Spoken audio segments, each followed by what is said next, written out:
अवधेश प्रसाद जी सांसद की जुबान नहीं खुलेगी, राहुल गांधी जी की जुबान नहीं खुलेगी, क्योंकि उसका नाम है मोईद खान। जब खान नाम हो गया तो जुबान नहीं खुलेगी, चाहे कितना ही बड़ा अपराध क्यों न हो जाए। बीजेपी ने अयोध्या कांड में एम फैक्टर लाकर सभा को घेर लिया तो अखिलेश डायरेक्ट इस मामले पर चुप्पी तोड़ने के बजाय ट्वीट करके कुकृत्य के आरोपियों के डीएनए टेस्ट की मांग कर रहे हैं। इस घटना से संबंधित जो भी लोग हैं उनकी विवेचना की जाए, सत्य का पता लगाया जाए और जो भी दोषी हो उनके खिलाफ जो भी कानून सजा देता है सख्ती के साथ उनके खिलाफ कार्रवाई होनी चाहिए। इसको और अच्छा आने के लिए डीएनए टेस्ट लगा लिया जाए, डीएनए टेस्ट करा लिया जाए। बस इतनी उम्मीद रखता हूं कि मैं अपने समुदाय का किस तरीके से उनका सुरक्षा दे सकता हूं। अपने समाज का इस तरीके का अत्याचार मैं नहीं होने देना चाहता हूं। मैं समाजवादी पार्टी में उसके कार्यालय में जाकर धरना दूंगा कि ऐसे समाजवादी पार्टी से नारा देने वाले सांसद को पार्टी से बाहर करें। क्या डीएनए के नाम पर सपा विरोधियों को बचाने की कोशिश कर रही है? क्योंकि मोईद खान की गिरफ्तारी के बाद सपा के 3 नेता जाते हैं अस्पताल में पीड़ित परिवार को सुलह करने के लिए दबाव बनाते हैं। ऐसा नहीं करने पर जान से मारने की धमकी देते हैं। यानी सपा के दावों और हकीकत में जमीन आसमान का अंतर है। अयोध्या की जनता का दुख दर्द आपने भी समय समय पर देखा होगा। लोगों के साथ अन्याय किया। दुख में खड़े रहने की बात करने वाले अखिलेश यादव की पार्टी का नेता ही अयोध्या को दर्द दे रहा है और उनके नेता जख्मों पर नमक लगा रहे हैं। मगर योगी की पुलिस ने इन धमकीबाज नेताओं पर केस दर्ज कर दिया है। अखिलेश यादव जी की उसकी चीख, उसका दर्द नहीं दिखाई पड़ा। कष्ट की बात यह है कि अखिलेश यादव जी पीडीए की बात करते हैं, लेकिन निषाद कश्यप केवट की बेटी के साथ दुर्व्यवहार हुआ है ये नहीं देखा है। अब धमकी दी जा रही है परिवार को कि सुलह करवा दी जाए, वरना उनके लिए खतरनाक परिणाम होंगे। ये दिखाता है कि समाजवादी पार्टी की वो मानसिकता जो है ना कि बॉयज़ विल बी बॉयज़, गलती हो जाती है, ये बदली नहीं है। इसीलिए महिलाओं के खिलाफ अपशब्द बोलने वाले और महिलाओं के खिलाफ अत्याचार करने वाले लोगों को लगातार संरक्षण देती है। पहले गैंग रेप, फिर बच्ची को ब्लैकमेल कर कई बार दुष्कर्म और अब धमकी। क्या समाजवादी पार्टी अपने हैवान नेता को बचाने के लिए कुछ भी करेगी? बात बात में महिला सुरक्षा का दम भरने वाला इंडी चुप क्यों है?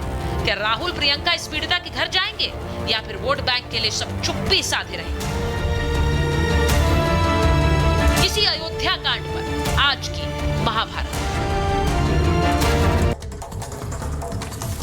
मेरे साथ महाभारत में जो मेहमान जुड़ रहे हैं, बीजेपी के प्रवक्ता शिवम त्यागी हमारे साथ हैं, पूर्व DGP UP doctor Bikram Singh हमारे साथ जुड़ रहे हैं समाजवादी पार्टी के प्रवक्ता फखरुल हसन चांद, वरुण पुरोहित जी कांग्रेस के नेता हमारे साथ हैं, ममता काली जी थोड़ी देर में हमारे साथ जुड़ेंगी, राजनीतिक विश्लेषक हैं। लेकिन फखरुल साहब, सबसे पहले आपके साथ मैं शुरुआत कर रही हूं। इतनी घिनौनी घटना, उस पर चुप्पी, उसके बाद धमकी, इस सब पर भी किसी को मुंह कैसे दिखा पा रहे हैं आपके नेता?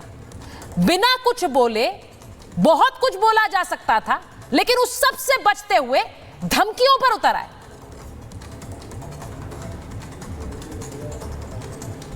देखिए, कानून अपना काम करेगा। किसी ने अपराध किया है तो उसकी सजा कानून में है और कानून अपना काम करेगा। कोई किसी को ना बचा रहा है ना किसी का पक्ष ले रहा है। और समाजवादी पार्टी का ना चरित्र है और ना ये चेहरा है कि अपराधियों को, बलात्कारियों को, महिलाओं के साथ अपराध करने वाले लोगों के साथ खड़े हों या हम उनको बचाने का काम करते रहो। ये चरित्र भारतीय जनता पार्टी का है, जो चरित्र बार बार सामने आता रहा है, चाहे वो बीएचयू की घटना रही हो, हाथरस की घटना रही हो, लखनऊ में एक घटना हुई थी वो घटना रही हो, तो बहुत सी घटना है। तो ये चरित्र समाजवादी पार्टी का नहीं है। हम ना किसी को बचाते हैं ना किसी के साथ खड़े रहते हैं। अपराध किसी ने किया है तो कानून है, कानून अपना काम करेगा। नाइंसाफ़ी किसी के साथ नहीं होनी चाहिए। उस बहन के साथ जो कुछ भी हुआ है वो दुखद है, उसको इंसाफ मिलना चाहिए। नाइंसाफ़ी किसके साथ हो रही है? किसके साथ हो रही है नाइंसाफ़ी? नाइंसाफ़ी किसी के साथ नहीं होनी चाहिए। किसके साथ नाइंसाफ़ी किसके साथ हुई? आप बताइए कि एक बहन के साथ अगर नाइंसाफ़ी हो रही तो क्या उसकी आवाज़ नहीं उठेगी? और नाइंसाफ़ी तो किसी हो रही है तो उस पर आवाज नहीं उठेगी। यही तो मैं पूछ रही हूँ कि आवाज उठ क्यों नहीं रही है? गले बंद क्यों है? बोल आ क्यों नहीं रहे हैं? आप क्यों नहीं बोला जा रहा है? थी आप तो, अरे मैं चिल्लाइए नहीं। फखरुल साहब, आपको बच्ची की उम्र पता है? ये आवाज आपकी अभी लखनऊ में बच्ची की उम्र पता है आपको? जिस बच्ची के साथ ये घटना घटी है उसकी उम्र पता है आपको? उसकी उम्र पता है आपको? उसके परिवार का बैकग्राउंड पता है आपको? मोहित खान की प्रोफाइल पता है आपको? देखिए सुचरिता जी, इनमें से किसी का भी जवाब दे दीजिए। मोहित खान कौन है? जब पूरा हो जाए तो बताइएगा जवाब। मोहित खान कौन है? बड़ा अच्छा लगता है सर कि टेलीविजन पर आकर हम कहें कि बहुत चिल्ला रहे हैं। उम्मीद हम करते हैं कि आप उस दुष्कर्म के खिलाफ चिल्लाएंगे, लेकिन आप लोग चिल्लाते नहीं हैं।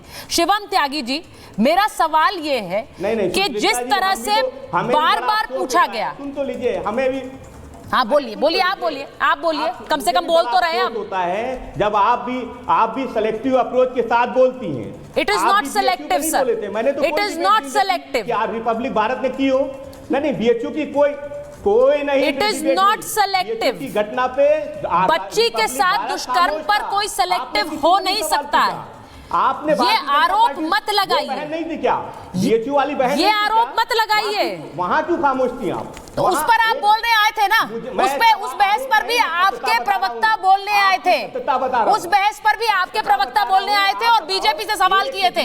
तो ये सेलेक्टिव आरोप मत लगाइए, पहली बात। आपने नहीं की। दूसरी बात, मैं शिवम त्यागी के पास जा रही हूँ। कोई भी डिबेट नहीं हुई थी। मैं शिवम त्यागी के पास जा रही हूँ। ये आप कह रहे हैं, वही तो मैं कह रही हूँ। ये सेलेक्टिव का आरोप लगाना बड़ा आसान होता है।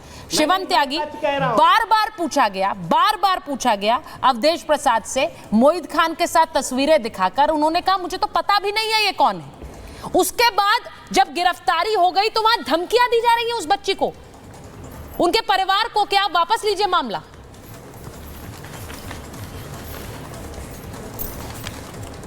सुचारिता जी, सबसे पहले मैं एक चीज कहना चाहता हूं कि जो हमारे अयोध्या के सांसद हैं अवधेश जी, कंधे से कंधा मिलाकर जो है, जो गलबैयां कर जिस व्यक्ति के साथ घूम रहे हैं, यही नगर अध्यक्ष है मोहित खान, बलात्कारी गैंगरेप के मामले में जो अभी पुलिस कस्टडी में है। उनकी दूसरी तस्वीर ये है और सांसद महोदय कहते हैं मैं तो पहचानता ही नहीं, कौन है ये, इसको क्या है ये, इसका मतलब क्या है।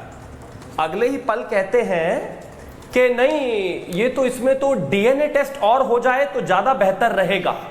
अब डीएनए पर आ जाते हैं।